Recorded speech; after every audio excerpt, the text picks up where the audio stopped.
পুরুষ শব্দটার একটা অর্থ হচ্ছে অহংকার। আমি তো কর্তা, আমি তো সব করি। এই জন্য আমাদের সমাজে নাম দেওয়া হয় পুরুষ শাসিত সমাজ। পুরুষ মানেই একটা কর্তা, অভিমান। তো অভিমান থাকলে, নিজে কর্তা ভাব থাকলে ওই রসে কোনোদিন পৌঁছানো যাবে না। এই রস, এই রসে পৌঁছাতে গেলে মহাপ্রভুই বলে দিয়েছেন। কারণ দেখবেন ওই রসের কোনো পুরুষ আকার বা প্রকৃতি আকার, এই রসের আকার আছে কি? রসের আকার নেই। রস মানে প্রেম, প্রেম মানে আনন্দ। আরো একটা মজার কথা শুনুন, এই রস বা প্রেম এটা আস্বাদন একা হয় না। আচ্ছা, আপনারা সব চলে যান, বিদায় নেন, নিয়ে আমাকে এখানে একা বসিয়ে রাখুন, রস আস্বাদন হবে তো? রস হতে গেলে পতি পত্নী, রাধা কৃষ্ণ, জানকী রাম, দুটো কেন ওখানে? খুব মজার কথা, শাস্ত্র বলেছেন, উপনিষদ, একাকী ন রমতে। একা কখনো রমন বা প্রেম বা আস্বাদন, ভালো করে শুনুন, একা কখনো রমন হয় না। একাকী ন রমতে, একা রমন হয় না। এই জন্য রস আস্বাদনের জন্য দুই তত্ত্ব লাগবে। দুই তত্ত্ব ছাড়া, এই জন্য ওই একই রস দুই ভাবে বিভাজন হয়েছে, রাধা কৃষ্ণ, সীতারাম, হর পার্বতী। একা রমন হবে না। কিন্তু এই রসের সমাপ্তি কোথায় জানেন? দুইজন ছাড়া রমন হবে না, দুইজন ছাড়া মিলন হবে না, দুইজন ছাড়া প্রেম হবে না। কিন্তু এই রসের বা প্রেমের পরিণতি কোথায় জানেন? পরিণতি হলো এই দুই তত্ত্ব রস মিশিয়ে এক করে দেওয়ার নামই হলো রসের চরম পরিণতি। দুই, যে যাকে ভালোবাসে, যার সাথে যার প্রেম আছে, সম্বন্ধেই রসের, সে কি করে জানেন? চিরদিন একটা অনুসন্ধানে থাকে তার সাথে একেবারে। দেখবেন মাঝে মাঝে ভক্তদের সাথে দেখা হয়, এমন জোরে আলিঙ্গন করে মনে হয় পাঁজর টাজর ভেঙে ওর মধ্যে ঢুকিয়ে নিতে যাচ্ছে বুকের মধ্যে। অনেক দিন পরে বাবা মেয়েকে পেয়েছে, 10 বছর পরে এসেছে, বাবাকে মেয়েটা এমন ভাবে জড়িয়ে ধরে যেন বাবার মধ্যে ঢুকতে চেষ্টা করেছে, সে হাড় গোড় ভেঙে ওর মধ্যে অস্তিত্বটাকে নিয়ে যেতে চাচ্ছে। প্রেমের চরম পরিণতি রসে। প্রেম দুই ছাড়া হয় না, একাকী ন রমতে, কিন্তু এক সময় অন্যের মধ্যে মিশে নিজের সত্তাকে হারিয়ে যাওয়ার নামই হলো রস। যে যাকে ভালোবাসে তার মধ্যেই সে প্রবেশ করতে চায়। দুই থাকতে আর ভালো লাগে না, দুই থাকতে আর ভালো তার লাগে না। লাগে কি? মীরাবাইয়ের কি লাগলো? মীরা যখন চলে গেল না মেওড়া থেকে রাজস্থানে, এর ভক্ত চরিত্র, মেওড়া থেকে রাজস্থানের যখন মীরা কম অত্যাচার সহ্য করেনি, মাধবী সখী বৃন্দাবনের, তবু কম অত্যাচার, কত কলঙ্ক, কত অত্যাচার সব সহ্য করে মীরা যখন চলে গেল, মেওড়াতে অনাবৃষ্টি দেখা দিল, ফসলহানি দেখা দিল, সবাই চিৎকার করতে লাগলো। দেখুন, গ্রামে যদি কেউ বৈষ্ণব হয় তার পেছনে লাগবেন না, শুদ্ধ ভক্ত হলে লাগবেন না। ভক্ত শূন্য, বৈষ্ণব শূন্য হলে ওখানে বিধাতার অভিশাপ নেওয়াই। বিধাতার অভিশাপ নামে যখন রোগ আসতে লাগলো, অনাবৃষ্টি, দুর্ভিক্ষ, অনাহার, তখন সবাই কপাল চাওড়াতে লাগলো, মীরাকে আমরা বড় কলঙ্কিত করেছি, মীরাকে বড় কষ্ট দিয়েছি। মীরা বৃন্দাবনের পথে পথে সেই গিরিধারী লালের প্রেমানন্দে কখনো নাচেন, কখনো কীর্তন করেন, কখনো বিভাবিত হয়ে ঘুরতে থাকেন বৃন্দাবনের ব্রজের পথে পথে। তিনি এলেন মথুরায়, মথুরায় এসে শুনলেন, তিনি দ্বারকায় গেলেন। দ্বারকার মন্দিরে মীরাকে ফিরিয়ে নেওয়ার জন্য মেওড়াবাসী যখন বললেন, মীরা মা ফিরে চলো মা, তোমার কারণে পুড়ে ছারকার হয়ে যাচ্ছে। আমার মনে হয় যেখানে ভক্তের চরণ ধুলি পড়ে না, যেখানে শুদ্ধ ভক্তের আগমন ঘটে না, সে মাটিতে কল্যাণপ্রদ বরাভয়ও কিছু হয় না। ভক্ত শূন্য হলে সে মাটি অভিশপ্ত হয়ে যায়। মীরা ফিরে চলো। আজকে প্রভাকাদ্দি আগড়া আজকের অন্য দিনের আগড়ার মতো নয়। এখানের আকাশ বাতাস এখন দেবতারাও প্রার্থনা করে। এখানের আকাশ বাতাসে অনেক পবিত্র ঋষিমুনির আত্মা এসে ভর করেছে। এখানে সাক্ষাৎ ভগবানের কৃপা করুণামূর্তি বইছে। সাধু যেখানে মিলিত না হয়, ভগবত হরিকথা হরি নামাদি যেখানে আস্বাদিত না হয়, সে স্থানে মঙ্গল কিছু হতে পারে না, কল্যাণ কিছু অভিশপ্ত হয়ে যায় সেই ভূমি। এই জন্য গৃহে যেখানে ভগবানের নাম, সাধুগুরু বৈষ্ণবের চরণ ধুলিতে অনুরক্ত না হয়, সে গৃহ নয়, তা শ্মশান ভূমি। উচিত হলো সাধুগুরুর অনুরাগ, সাধুগুরুর সান্নিধ্য যাওয়া। মীরা বলল, আমি আমার গিরিধারীর কাছে শুনে আছি সে অনুমতি দেয় কিনা। মন্দিরের মধ্যে প্রবেশ করে বললেন, আর কতকাল আলাদা রাখবে গো? বলো না, তোমায় ছেড়ে আর কতকাল আলাদা থাকবো? কতকাল ঘুরিয়েছ আমায়। এই বলে মীরা যখন আহ্বান করলেন, দ্বারকাধীশ ভগবান মীরাকে নিজের মধ্যে ওই যে প্রেম দুই থাকে না, প্রেম মিশে যায়, সঙ্গে সঙ্গে মীরার চিন্ময় শরীরটা দ্বারকাধীশ গোবিন্দ মিশিয়ে দিলেন। পূজারী গিয়ে দেখলেন মীরার কাপড়টা গোবিন্দের গালে বেঁধে আছে, মিলিয়ে নিলেন। এই হলো রসের পরিণতি। কবে তোমার কাছে ফিরে যাব, কবে তোমার হব। এই মরময়, মৃত্যুময়, যন্ত্রণাময়, সত্যময় সংসার থেকে কবে তুমি তোমার কাছে আমায় নেবে, কবে একাকার হয়ে মিশে যেতে পারবো তোমায়। এই অভিলাষটাই হলো প্রেমের অভিলাষ, রসের উপাসনা। মহাপ্রভুর এই দশা হয়েছিল।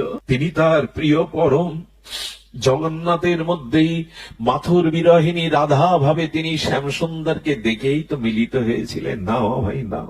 মাঝে মাঝে মহাপ্রভুর ওই রস মিলিত হওয়ার জন্য গম্ভীর গাম্ভীরার মধ্যে মহাপ্রভুর অস্থি মজ্জা রক্ত বিগলিত হয়ে দীর্ঘ হয়ে যেত। একে ব্যাখ্যা করে বোঝাবার কথা। হাড় মাংস দেহটা বহু ফুট লম্বা হয়ে বিগলিত হয়ে যেত। মাঝে মাঝে এই বিরহে, এই প্রেম, এই রসের অনুভূতিতে হস্তপদ কর্মের নাই, মাটির ঢেলার নাই ভেতরে প্রবেশ করে মাটির কর্মাকৃতি আকার হয়ে যেত। লোমকূপ দিয়ে রক্ত ঝরছ মহাপ্রভুর। নিদ্রা নেই এই বিরহ। এই জায়গাটায় পৌঁছানোর জন্য গম্ভীরানাথ এই লীলা করেছিলেন। রাধারানীর বিরহ, মাথুর বিরহ বেগ করে মহাপ্রভু বলেছিলেন, প্রেম না হলে কেউ কারোর কথা ভাবে গো, ভালোবাসা না থাকলে কেউ কারোর কথা ভাবে। এই ভগবানের প্রতি চির আপনত্ব, রস ও প্রেমের সম্বন্ধের অনুরাগের নামই হলো পরম ধর্ম। ধর্ম করছি আমরা, কিন্তু এই পরম ধর্ম মহাপ্রভু দিতে এসেছিলেন। কবে তোমার হব, তোমাতে মিশে যাব, কবে তোমার সেবা ভাবনা নিয়ে দাস্য সাক্ষ্য বাৎসল্য মধুর রসে তোমাকে এমনি করে ভালোবাসতে পারবো। এই ভালোবাসাটাই হলো আমাদের রস উপাসনা। এই রস উপাসনায় মহাপ্রভু নিজে আচরণ করে শেঠ যে রহিল প্রভুর দ্বাদশ বৎসর, এই উপাসনাটাই চাই আমাদের। মদন মোহন টিলায় এক বাবা থাকতেন, মদন মোহন টিলাতে। মদন মোহন টিলাতেই বাবা ছোটবেলা থেকেই বিরক্তি, বৈরাগ্য নয়। মদন মোহন টিলাটা গেছেন আপনারা যমুনার ধারে, সনাতন গোস্বামীর ভজনস্থলী। শুধু বৃন্দাবনে গিয়ে প্রেম মন্দিরে ছুটে যাবেন না, এইসব জায়গায় যাবেন যেখানে গোস্বামী পাদের অনুভূতি মেশানো আছে। প্রেম মন্দিরে যাবেন, বিখ্যাত প্রেম মন্দির, কিন্তু এদের স্থানে যাবেন, একটা অনুভূতি পাবেন ওই মাটিতে। এক বাবা থাকেন, তার উপাসনা কি জানেন? আহা, তার উপাসনা কিছুই না। ব্রজবাসীদের দুয়ারে দু চার মুঠো ভিক্ষা করে পেতেন, আর তার উপাসনা শুধু একটাই, চোখের জলের কান্না। কি বলে জানেন? রাধা মাধব, তুমি তো নিত্য লীলা বিহার করছো বৃন্দাবনে, আমি দেখছি না, মানে আমার অনুরাগ জন্মালো না, আমার উৎকণ্ঠা পিপাসা এলো না। আমাদের এই প্রেমটা, রসটা হলো পিপাসার উপাসনা, শুধু চোখের জল। তবে লোককে দেখানোর জন্য না, আড়ালে বসে বসে কাঁদেন, হে প্রিয়া, হে প্রীতম, তোমরা তো নিত্য লীলা করছো, কবে কবে দেখা দেবে, কবে দর্শন? এটা আবেগ নয়। আড়ালে মাঝে মাঝে ওই হারানো প্রিয়কে পাওয়ার জন্য যদি বুকে ব্যথা জাগে না, দুপোটা প্রেমশ্রু বিগলিত হয় না, আর কবে পাবো তোমাকে? যাদেরকে পেয়েছি তারা আমার চিরদিনের সাথী নয়, তারা আমাকে বোঝে না। কবে তোমায় পাবো? রাত দিন ঝোপ ঝাড়ে বসে কাঁদে, মাদু করে ভিক্ষা করে খায়। এই কাঁদতে কাঁদতে কাঁদতে কাঁদতে অন্ধই হয়ে গেল, চোখের জল পড়তে পড়তে দৃষ্টিহারা হলো। একজন বলছে, গোসাই, এতটা বছর ব্রজের পথে পথে কেঁদে অন্ধই হয়ে গেলে, কি পেলে তুমি? বলো, দেখো, আমি অন্ধ হয়েছি, কিন্তু আমার প্রিয়া প্রীতম তো অন্ধ না। তারা যদি কখনো আমার দিকে একবার একটু দৃষ্টি দেয়, আমি অন্ধ হতে পারি, তারা তো অন্ধ না। একবার যদি কবে দেখা দেবে, কবে দেখা দেবে? একদিন বসে বসে ঝোপের মধ্যে ওইভাবে কাঁদছে প্রিয় প্রীতমকে। রাধা মাধব লীলা লীলা তো নিত্য বর্তমান, চিরন্তন, অবিচ্ছিন্ন তৈল ধারার ন্যায় লীলা চলছে। যেতে যেতে রাধারানী থমকে গেছে। শুনুন খুব মন দিয়ে, মাত্র 60-70 বছর আগের ঘটনা বৃন্দাবনে। থমকে দাঁড়িয়ে গেছে রাধারানী। করুণার মোহিত তিনি। শ্যামসুন্দর বললেন, রাধে, দাঁড়িয়ে গেলে একটা কান্না শুনতে পাচ্ছ? তো ওনার কানেই যায় এটা, বিগলিত করুণা রাধাত্ম। বলছেন এটা কান্না শুনতে পাচ্ছ প্রীতম? গোবিন্দ বললেন, আমি খেয়াল করিনি। বলল, কান পেতে শোনো। আমার কি মনে হয় জানেন, খুব হৃদয়ের ব্যাকুলতা নিয়ে, উৎকণ্ঠা নিয়ে যদি হা গোবিন্দ, হা রাধে, হা গৌর বলে কাঁদেন, দাঁড়িয়ে যাবে। ভগবান সহ্য করতে পারে সবকিছু, ভক্তের চোখের জল সইবার মতো ক্ষমতা ভগবানের নেই। এখানে উনি পরাভূত হয়ে যান, ওখানে থমকে দাঁড়ান। গোবিন্দ বললেন, কানে আসছে, কে যেন কাঁদছে। রাধারানী বলছেন, কার জন্য কাঁদছে জানো? তোমার আর আমার জন্য। সারা জীবন কাঁদছে, তোমার আমার জন্য কাঁদছে। চলো না প্রীতম, চলো প্রীতম, চলো তাকে দেখা দিয়ে আসি। গোবিন্দ এলেন রাধারানীর সাথে। এসে গোবিন্দ ওনার কান্না ভোলানোর জন্য, দেখুন গোবিন্দ ভক্তের চোখের জল সহ্য করতে পারে না, বাবাজিকে হাসাবে বলে এসে বলছে, বাবা এভাবে কাঁদছো কার জন্য? স্ত্রী মরে গেছে? হাসাতে চেষ্টা করছেন গোবিন্দ। কণ্ঠস্বর শুনে মনে হয় অনেকদিন তো বৃন্দাবনে আছে, এমন কণ্ঠ তো কখনো শুনিনি। যার জন্য চোখের এত দিনের পিপাসা, কি তার কণ্ঠ? বললেন, না আমার তো স্ত্রী নেই। তবে কাঁদছো কেন? রোগ শোক জরা ব্যাধিতে? বললেন, না আমি রোগ শোক জরা ব্যাধির জন্য কাঁদছি না। তবে কাঁদছো কেন? কাঁদছি কি জন্য? তোমাদের বললে তোমরা কি উপায় করতে পারবে গো? তোমরা পারবে উপায় করতে? এ জীবনে একটি বারের জন্য প্রিয়া প্রীতমকে দেখবো বলেই তো সারা জীবন কাঁদছি, বলে দিতে পারো তোমরা? রাধারানী যেই শুনেছেন প্রিয়া প্রীতমের জন্য, রাধারানীর চোখ বেয়ে বিন্দু বিন্দু অশ্রু পড়ছে। শ্যামসুন্দর বললেন, রাধে তুমিও কাঁদছো, যাও ওকে কৃপা করো। রাধারানী এসে বাবাজির চোখে কোমল হস্ত বুলিয়ে দিলেন। যেই হস্ত বুলিয়ে দিলেন, এই প্রেমময়ীর হস্তের ছোঁয়া পাওয়ার সাথে সাথে দৃষ্টি ফিরে পেয়ে সেই যে যুগল মাধুর্য মূরতি দেখলেন, দেখার সাথে সাথে মূর্ছিত হয়ে পড়ে গেলেন। বেশিক্ষণ তো দেখা যায় না। মূর্ছিত হওয়ার পরে যখন সংজ্ঞা ফিরল, কি বলবো, গোবিন্দ ভক্তের চোখের জল ঘুচায় না, বাড়িয়ে দেয়। কান্নাটা সেদিন থেকে আরো 10 গুণ বেড়ে গেল, আরো 10 গুণ বেড়ে গেল। বাবাজি মহারাজ এসে বলছেন, এত কাঁদছেন কেন?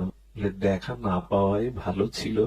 ওই রূপ যারা নয়নে দেখে, ওই রূপ দেখার জন্য তাদের কান্না ছাড়া, হাবতাস ছাড়া আর কিছু বাকি থাকে না। বাবাজি মহারাজ ওই যে কাঁদতে শুরু করলেন। আচ্ছা, রাধারানী কি তাকে আরো কাঁদাবার জন্য ওখানে দেখা দিলেন? বললেন না। এর দুদিনের মাথায় বাবাজি প্রাপ্ত হয়ে গেলেন। রাধারানী তাকে চরণে নিয়ে নিলেন। ভক্তকে বেশি দিন দূরে রাখেন না, উনি দূরে রাখেন না। এই জন্য আসুন না, সংসারের জন্য, স্ত্রী পুত্রের জন্য আমাদের দুঃখ ব্যথা যন্ত্রণা পিপাসা অনেক হবে, রাধা মাধবের জন্য এমন হবে। এই জন্য ভাগবতকে ভালোবাসুন, সাধুকে ভালোবাসুন। এর মধ্যে দিয়েই আমাদের প্রাপ্তিটা আসবে। রসের উপাসনা মানে কি জানেন? বাজারে চোখের জল কিনতে পাওয়া যায় না গো। এই যে যজ্ঞের যত উপচার, উপাসনার যত উপচার, এটি পাওয়া যায় না, এটি মেলে না। এই জন্য তবে চোখের জল, উৎকণ্ঠা, বিরহ এর সাথে হৃদয়ে লাগবে। শুধু তাকে পাওয়ার জন্য, তাকে চাওয়ার জন্য একটা সম্বন্ধ করে যে এই অনুরাগ, এই ভালোবাসা, একেই বলে রসোপাসনা, একেই বলে পরম ধর্ম। আমার বলবার অভিভাব ছিল এই পরম ধর্মের কথা। আমরা ধর্ম থেকে কবে পরম ধর্মের জন্য ব্যাকুল হব? তার জন্য এই ব্যাকুলতায় আমাদের জীবনে আসুক। অন্ধ বিল্বমঙ্গল চোখ অন্ধ করে দিয়েছিলেন, তোমাকে ছাড়া এ চোখে দেখব না। বৃন্দাবনের পথে পথে তিনি অন্ধ হয়ে ছুটে চলেছেন, আর বারবার সেই একটাই সঙ্গীত গেয়ে চলেছেন, আমার হাত ধরে তুমি নিয়ে চলো সখা, আমি যে পথ চিনি না। মনে আছে সেই ঘটনা বলেই আজকের পাঠ বিশ্রাম করি। সেই সরলার চম্পার কথা মনে আছে আপনাদের? অনেকবার আস্বাদন হয়েছে। 11 বছরের দুটো যমজ বোন সরলা এবং চম্পা। ভাগ্য হয়েছিল এক ব্রজবাসীর মুখে ভাগবত শ্রবণের। ভাগবত শ্রবণে সেখানে কি বলছে জানেন? ওগো, কেউ যদি বৃন্দাবনে সাধু দর্শন পায় তবে মহৎ সাধু দর্শনে এই গোবিন্দকে পাওয়া যায়। ভাগবতে এইটা ওরা বর্ষির মতো আটকে গেছে ওদের মনটা। বৃন্দাবনে গিয়ে যদি সাধু দর্শন হয়, সাধু কৃপা হয়, তাহলে গোবিন্দকে পাওয়া যায়, ব্রজেশ্বরকে পাওয়া যায়। সারা রাত না ঘুমিয়ে এই যমজ বোন, সত্য ঘটনা শুনুন, সরলা চম্পা সারা রাত ঘুমায়নি। কেন জানেন? দিদি একজনকে, দিদি একজন বোন, দিদি কাল ভোরবেলা চল, পায়ে হেঁটে আমরা ব্রজে যাই। ব্রজে যদি যমুনার কূলে যাই তাহলে কোন শুদ্ধ বাবাকে পাবো, ভক্তকে পাবো। আর বলেছেন তো বাবা ভাগবতে, শুদ্ধ সাধু দর্শন হলেই গোবিন্দ পাওয়া যায়। তারা মধ্যরাত্র থেকে না খেয়ে না দিয়ে সরলা চম্পা হাঁটতে শুরু করেছে। বেলা দ্বীপ্রহরের সময় যমুনা পুলিনে পৌঁছালো, ক্লান্ত শ্রান্ত তবু ওই উৎকণ্ঠা। প্রেম মানে কি জানেন? পিপাসা। এই পিপাসা, ভজন মানে পিপাসা। এই পিপাসা বুকে নিয়ে যখন যমুনার কূলে গেছে, দেখছে এক বাবাজি মহারাজ। হলো ওই দেখ, জটাজুটোধারী এক সাধু এসছে, তার মানে আমরা গোবিন্দ পাবো। এই দৃঢ় ভাগবত বিশ্বাসে তারা আশায় বুক বেঁধেছে। একটু আড়ালে গেল। বাবাজি মহারাজ কি করেছে জানে? বাবাজি মহারাজ তার কাঁধের ঝোলাটা রেখে, তখন তো বৃন্দাবন একটু অরণ্য, উনি বাহ্যক্রিয়া মলমূত্র ত্যাগের জন্য একটু গভীরে গেছেন। চম্পা বলছেন, সরলা দিদি, তুমি শুনেছি সাধু দর্শন হলে সাধুর পাত্রের মধ্যে ভগবান পাওয়া যায়, তুমি খুঁজতে দেখো, আমি পাহারা দিচ্ছি। থলের ভিতরে হাত দিয়ে প্রথমে একটা গীতা পেল, জপের মালা পেল, রাধাকুণ্ডের রজ চন্দন পেল, সবশেষে দেখে একটা কাঠের ছোট বাক্স। বাক্সটা খোলার সাথে সাথে দেখে গোপাল বসে আছে, হাকুড়ি গোপাল। সরলা রে, এই দেখ, বলেছিলাম না সাধু দর্শন হলে গোবিন্দ পাওয়া যায়? এই দেখ, এই দেখ, গোবিন্দ সাধুর ঝোলার মধ্যেই আছে। সাধু দেখেছি মানে এই গোবিন্দ পাওয়া হয়ে গেছে। কিন্তু গোপাল তো ইতিপূর্বে দেখিনি। হাতে নিয়ে কাঁদছে সরলা। কেন জানেন? দিদি, সাধুর জন্য গোপাল পেয়েছি, কিন্তু সাধু ভালো না, সাধু নিষ্ঠুর। বলো কেন? বলে দেখ, এই ছোট্ট কাঠের বাক্সে রাখতে রাখতে গোপালের পাটা ভাঁজ হয়ে গেছে। কত কষ্ট পেয়েছে, ওরা তো জানে না হাকুড়ি গোপালের পা ভাঙা থাকে। বললেন, দিদি, সাধু এত কষ্ট দেয় কি করে গোপালকে? আরে এইভাবে বসিয়ে রাখতে রাখতে অনেক কষ্ট হয়েছে গোপাল তোমার, তাই না? কি করেছে জানেন? এরই নাম তো ভজন, এই অনুরাগ, এই সেবা ভাবনা, এরই নাম ভজন। সরলা বলছে, আমরা গোপালের জন্য যে মাখন এনেছি, আয়না মাখন দিয়ে আর চোখের জল দিয়ে পাটা টেনে দিই, যদি দাঁড়িয়ে পড়ে পায়ের ব্যথা যায়। সেবা ছাড়া কিছু হয় না গো। এই হৃদয়ের প্রাণ ঢালা সেবা চাই। সেবাই তো যেখানে সেবা নেই সেখানে ধর্ম নেই। মুনি ঋষিদের ঘরে আগে যাননি রাম, রাম গিয়েছিল শবরীর ওখানে। কেন? শবরীর সেবা ছিল, শুধু তপস্যা না, সেবা ছিল। আজকে চোখের জলে সরলা আর চম্পা মাখন টেনে টেনে বললেন, গোপাল একটু দাঁড়াও না, কত কষ্ট হয়েছে, একটু দাঁড়াও না। এর মধ্যে কতক্ষণ থাকতে থাকতে কষ্ট হয়েছে। ভগবান ভক্ত বাঞ্ছা কল্পতরু ওদের হাতের উপরেই দাঁড়িয়ে গেছে। গোপাল ওদের হাতের উপরেই দাঁড়িয়ে গেছে, প্রকট হয়ে গেছেন ভগবান। উনি প্রেমের দেবতা তো, ওনার উপচার শুধু প্রেম, চোখের জল, হৃদয়ের শুদ্ধ অনুরাগ, এতেই প্রকাট হয়ে গেছে। গোপাল প্রকাট হলো তো ওইখান থেকে সাধু প্রবেশ করতে শুরু করে। সাধুকে দেখেই ওরা তড়িঘড়ি গোপালকে রেখে আবার লুকিয়েছে, সাধু যদি কিছু বলে। দূর থেকে ওরা শুনছে, সাধু এসে দেখছে, বা স্নান করে উঠে দেখে মালাটা বাইরে, গীতাটা বাইরে, রাধাকুণ্ডের রসটা বাইরে। হঠাৎ তাকিয়ে দেখে তার সেবক, সেব্য বিগ্রহ গোপাল, হাকুড়ে গোপাল নাই, দাঁড়িয়ে গেছে নির্বাক, চোখের জলে বলছেন, ও এতদিন ভালোবেসে কাছে রাখলাম, আমার সেবা তোমার পছন্দ হয়নি না? আমার জন্য তাহলে দাঁড়াওনি এতদিন? কার ভালোবাসা পেয়েছো? কার সেবাতে দাঁড়িয়ে গেছো? আমার ভালোবাসা এতদিন স্বীকার করনি? গোবিন্দ হঠাৎ বলে বসলেন, সরলের কাছে চিরকাল আমি সরলই গো। যাদের হৃদয়ে সরলতা আছে আমি তাদের কাছে দেখুন, ভগবান ভজনের সব থেকে বড় প্রয়োজন কি জানেন? সরল হওয়া। খুব কূটবুদ্ধি থাকলে ভগবান কৃপা করে। সরলতাই হলো, শিশুর মুখ দেখলে সবার মন ভালো হয় কেন জানেন? ওদের মধ্যে কপটতাটা নাই বলে। শিশুর মুখে একটা পরিবারের আনন্দের জোয়ার বইয়ে দেয়, দুঃখ ভুলিয়ে দেয়, শুধুমাত্র সরল বলে। আজ এদের তপস্যা নেই, কিন্তু সরলতা, ব্যাকুলতা, সেবা ভাবনার দ্বারা প্রকট হলেন।